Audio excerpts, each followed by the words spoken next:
What's up, guys? Welcome back to the channel, Third Gen Junkies. Chris, know what it is. Today it's going to be a short video on a laundry list of stuff that needs to get done. Today we are going to be working on Ruby. So I got a list of stuff right here on my phone of things that need to get done to this car. I need to run a vacuum line routings. I need to swap steering column, so I have one with keys. Change the oil, the belts, add transmission fluid, add radiator fluid, tie in the volt gauge into the wash stock wiring, cut to fit the Taylor plug wires, rerun the oil temperature, like the feed line, I guess you would say. Trans dipstick needs to be installed. Install the TCI lockup kit on the trans, and put gas in it and put the battery in it, and it should be ready to start, because it did run not that long ago, but it was just gas that was poured in the carburetor. So I need to see if this on-block fuel pump will pull through the stock pump that is in the tank, because this car was trap-doored, and I think they gutted in a past video when I did the trans lines. I do believe I explained, I'm pretty sure they gutted the stock fuel pump in this, because of the fact that they had an on-block pump on the motor that was in this car. When I bought it, it was a roller. Like I said in the past, they cut the whole wiring harness underneath the dash, took the computer out. I don't know if they ran a vacuum controlled kickdown on the trans from the distributor, because I mean, this distributor has the vacuum control to where the valve to where I could run a vacuum line down to the trans. My problem is a 700 R4 that's in it is electronically controlled. Since there is no computer in this, that's where I have other issues that I have to figure out.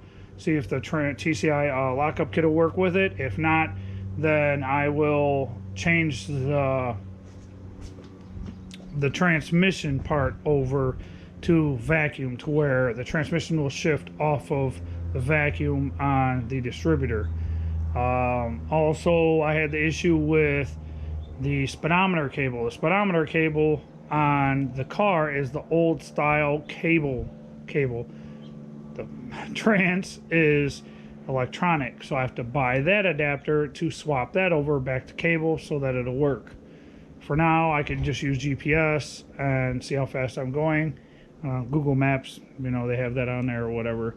But yeah, there's stuff that needs to be done to this. I need to put a different distributor in it. I need to get a cap rotor. I need to cut the wires to fit, get them all zip tied up out of the way, because as you can see now, it's just a whole bunch of random, I mean, just old garbage thrown on here just to mess around with it. But today we're going to be doing a whole bunch of small stuff. So like I said, we're going to be topping off fluids. Basically, I have right here, this motor, all my motors, I run Valvoline. My daily drivers, since they're high mileage, I run Valvoline full synthetic high mileage. This car has always had standard Valvoline, so I'm going to put standard Valvoline 10W30 in it, with your S5 STP oil filter. I'm going to swap out the valve cover gaskets. I've always been on the fence about this, and you guys can comment, down below and let me know. I have your standard, and then I have your rubber off eBay or whatever. They have the metal inside. They're kind of bendable. I've always been on the fence about this. I've always used cork. Now I always use the your RTV gasket maker, the ultra black, like Permatex. I only use it to, when I take the valve cover itself off, I clean the valve cover off, brake parts clean it, and then I put gasket maker on the valve cover, stick the gasket to the valve cover, let it get tacky and sticky, and then I bolt it on. I don't use it on the side where it goes gasket to the head. I only use it gasket to the valve cover, not gasket to head. and I've never had a problem with them. And a lot of people are like, oh, well, you got headers on it, you know, they dry rot, they leak, they start leaking. Well, right now they're leaking because they're extremely old. I built this motor in, I want to say, what was it, like 2000? So this motor's like 20 years old. It has literally 7 miles on it. It moved from car to car. I had it in another car. Just every time I'd move, I would take it with me. I'd start it up, drive it up and down the street, and park it. Did nothing with it really. That's when I got rid of that car. Pulled the motor and trans, put it in this car. So here we are, and this is the new Heart of Ruby.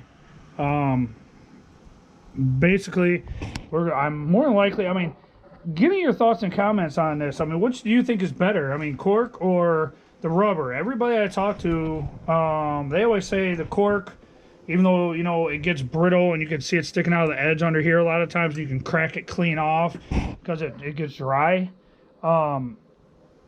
But let me know what you think, man. Me, personally, I do like I just said. I only use the cork. I bought these rubber ones with the metal in them just because I was like, maybe I'll try them and see what happens, because if they leak or whatever, I can always take them off and I can put the cork ones on. It's not a big deal. But me being me, I will probably just, being hard-headed, but I will probably just put the cork ones on and be done with it. But a lot of the stuff on this motor does need to be swapped out. Like I want to swap the upper radiator hose is all right. Bottom radiator hose seems okay. But today, the list of what we're going to do is we're going to add antifreeze to it, because I don't know if you'll be able to see down in there, but she is dead. There's like no antifreeze in the car whatsoever. So we're going to change the oil, change the valve cover gaskets. We're going to add antifreeze to the car. I might run, I have a stock trans dipstick tube that I got from Brett Thomas. It is here. I got it right over here. I might put that in, I'm not sure, but I also have this cheap kind of fake low car flexible dipstick tube, which might be a whole lot easier to stick in. You use self-tapping screws and you screw it to the firewall. The only problem that I have with that is I don't know if the measurement on the dipstick tube, the dipstick itself, is proper to how full this transmission should be. The other problem is when you pull it out, it's no issue. When you go to put it back in, it catches at the very bottom. You have to sit there and fight and play and twist and mess with it to get it to lock back down. So I don't know which route I'm going to go with that. We might mess with that today. I'm not totally sure. But the main thing that I want to do is right here. The last time it didn't get ran very long because of the fact of this. Right here, this guy here, this little clear line, this guy here, where my finger is the one for the oil feed that goes to the gauge. Well, it just so happened that if you can see it right here, it's split. So when the car was running, it was pumping oil straight down the firewall all over the ground. The car hasn't had an oil change in a very long time, and it's been sitting. The oil smells like gas, so it needs to be changed.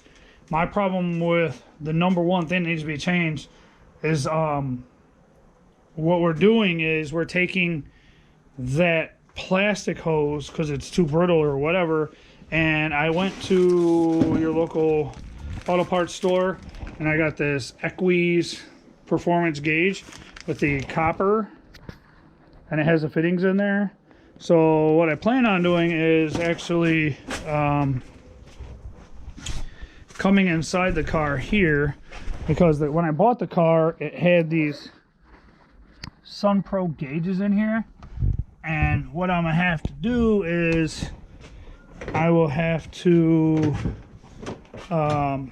get in here and unhook it from the back of the oil pressure gauge. So you have your temp, your volts, and your oil. So it's that one over there. I'm gonna have to unhook it from there, and then I'll probably tape the copper line to that real good with some duct tape, and I'll unhook it under the hood and slowly pull it through and hope and pray to God that the duct tape or something holds, and then I can feed it all the way through, because it goes through a hole right there into the dash, and then it goes out through the firewall. It comes out over here through this hole where they put silicone over it, and I'm hoping and praying that I can get it to go right back through right there, because if not, it's not gonna be fun trying to feed that through. And then I'd also I left it inside.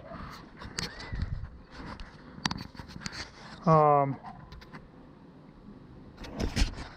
left it inside, but I had to go to Harbor Freight and buy another tubing cutter, because I needed something that would cut this nice and flush and clean like this here, like how the end of it is like this. Because if I don't, it won't go through the fitting. It will not go through the fitting and then lock down with the fitting and seal the way it's supposed to. And you don't want to just take a Sawzall or a hacksaw and cut it. I mean, you can, but then you got to sit there with sandpaper and you have to make it all nice and like almost like a beveled edge and go over it, clean it up.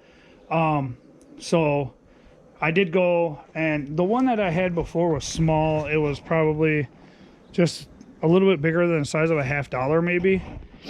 The one I got from Harbor Freight is pretty big. I mean, it's like this big.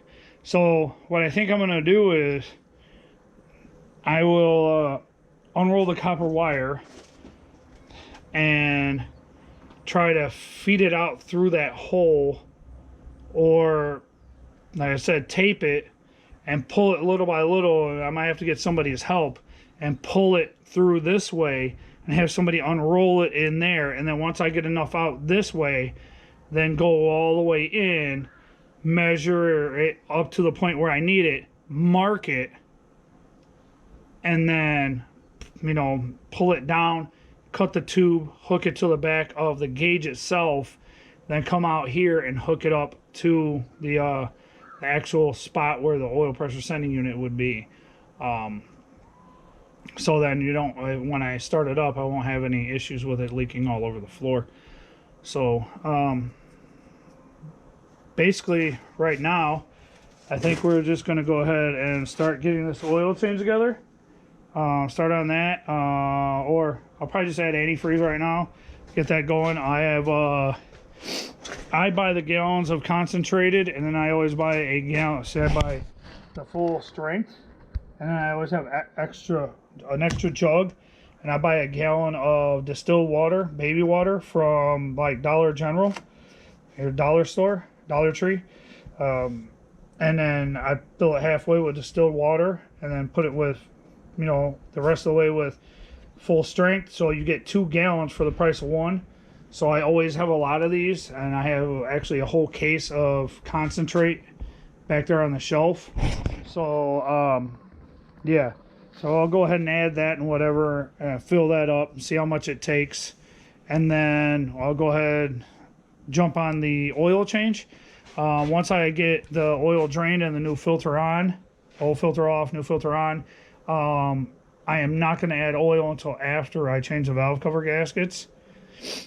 And then once I do that, I'll go from there, see what else is going on, because here soon I want to do a startup video on this car. I want to make sure that it's running, it runs good.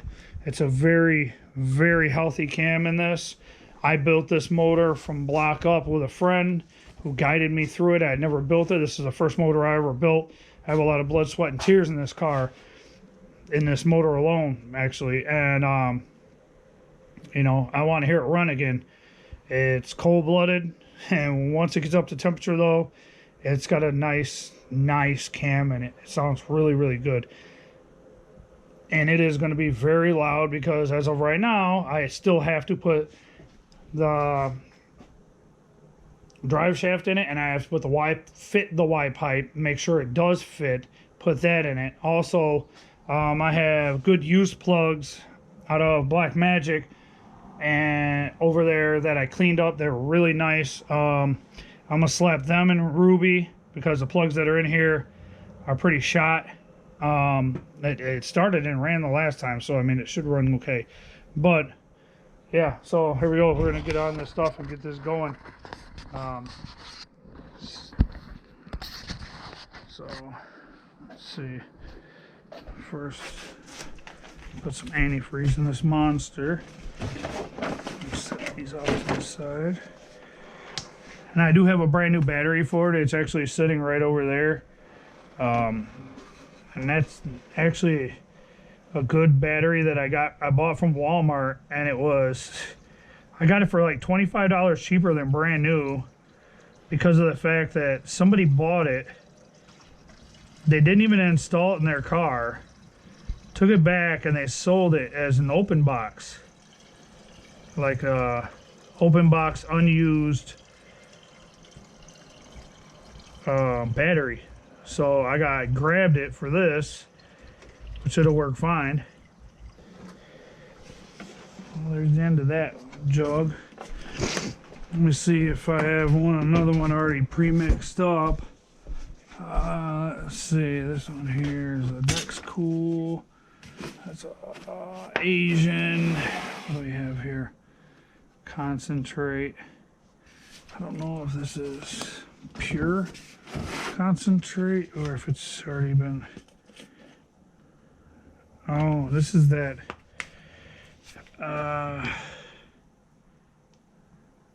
Asian American European. So yeah, this was probably from my mom's Toyota. Same with that one there. So that's not it. And I do believe the antifreeze, yeah, is in that case down there that has stuff on it, and I can't get to it because it's over there. Well, let's go check the back of blue, because I always keep fluids in the back of old blue just in case. Make sure that you always want to keep fluids. Let's see here. See, here's one. Let's see what's in here. Nothing. Nothing. So yeah, I'd have to pre-mix some up. I don't think I have any baby water. So that should be enough even for initial startup on another video another day. Hopefully tomorrow. So I guess we'll move on to the next thing. So this is how I get down. I'll stick my finger in the oil. You want to lube your gasket. I don't know about anybody else, but I don't like dry starting my motor.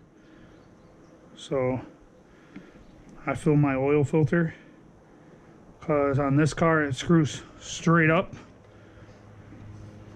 onto the stud.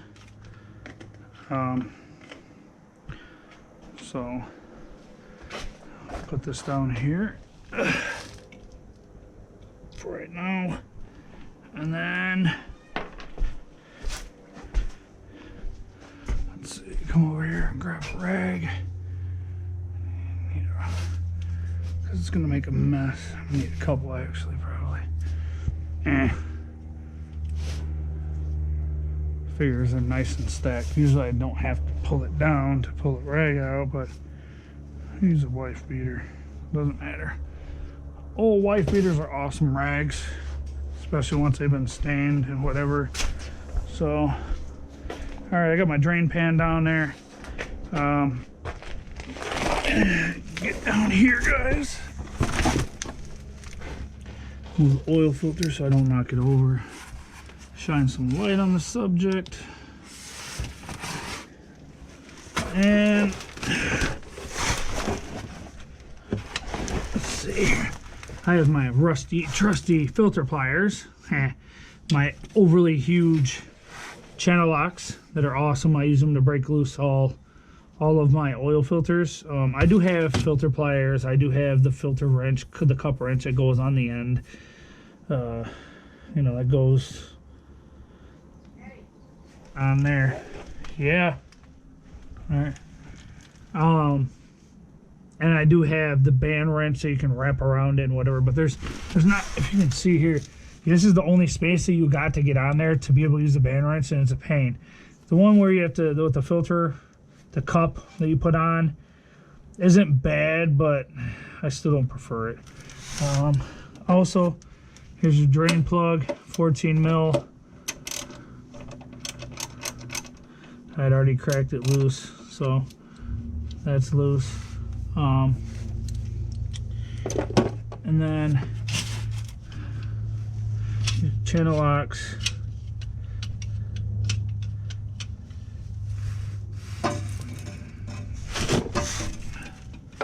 Sometimes they're a pain. I try to grab it and just put a twist on it.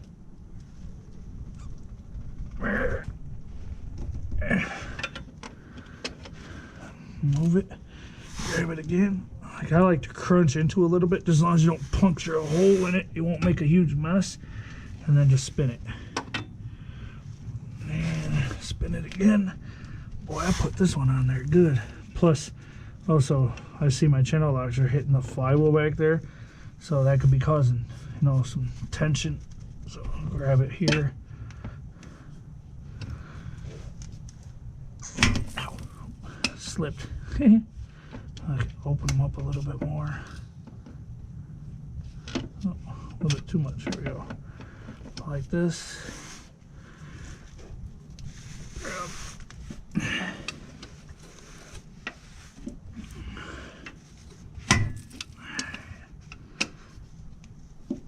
That should be good. And move the light over here.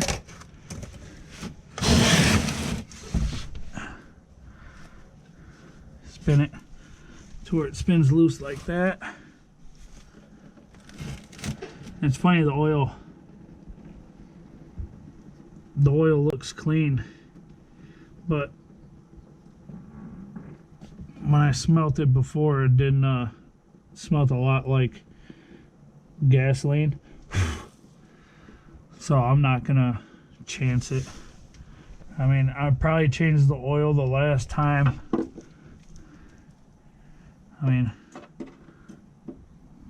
viscosity seems pretty thin. So, and then the next step, what I do is, I used to drain the oil first and then spin that and let that drip while the oil is draining, so you can do two things at once. But then you want to take your rag or whatever, you want to wipe down your mounting surface on your mounting plate for your oil filter. It's not rocket science. Most of you that are car guys or girls know how to do this. Spin it by hand. Spin it all the way up. And how I do it is I take my knuckle like this and I bend it, and that's how, see how my thumb is? That's what I use to grip it and tighten it. So I do the same thing with when I put the towel or whatever on it, and I just, you don't need to like put a fucking band wrench on it and torque this thing to hell and back. So as hard as you can get it tight with your hand like that, that's all you need. And then just wipe it down. Simple. You don't need to over torque it. Some people, I mean, I don't know if they just don't understand, but you don't need to do all that. Pro tip for changing oil: you spin it out by hand and you keep spinning it until it's loose and wobbly, and you hold it in the hole while it's dripping, and then hurry up and pull it out. And you don't get it all over yourself. Wipe the threads off on the drain plug so they're nice and clean. So when you put it back in, hey, I can smell the gas and the oil. Excuse me. Alright, I think that's pretty good. Go ahead and put this back in by hand.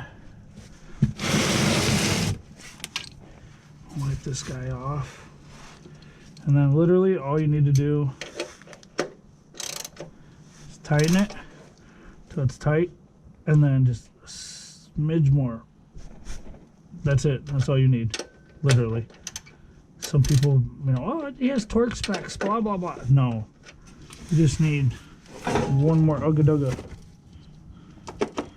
So, you know me, I'm anal about my tools, so put that back where it belongs, slide that out of the way. See, this is no longer needed. That can go out there. The socket can go out there. The rain pan can go out there. Let's see here. Go ahead and pull the light out. It looks like, it's funny, it's like partly cloudy, but it sure seemed like it was gonna rain or something earlier, and it didn't. And it possibly still could, but it might not. So weird. Go ahead and clip this guy into here. Stick it under the hood so I have more light. See what's going on here. Like so. Alright, now the next thing, normally doing, like I said, doing an oil change, you would automatically, you know, take the cap off, the chrome cap, fill your oil, start it up, let it run, double check the oil level. These cars usually take like 5 1/4, because this is a 305, not a 350, a built 305. So I know it'll probably take another quart, but 5 quarts will definitely be plenty for what I'm going to be doing in the next video. So, slide that out of the way. Put the cap back on for now.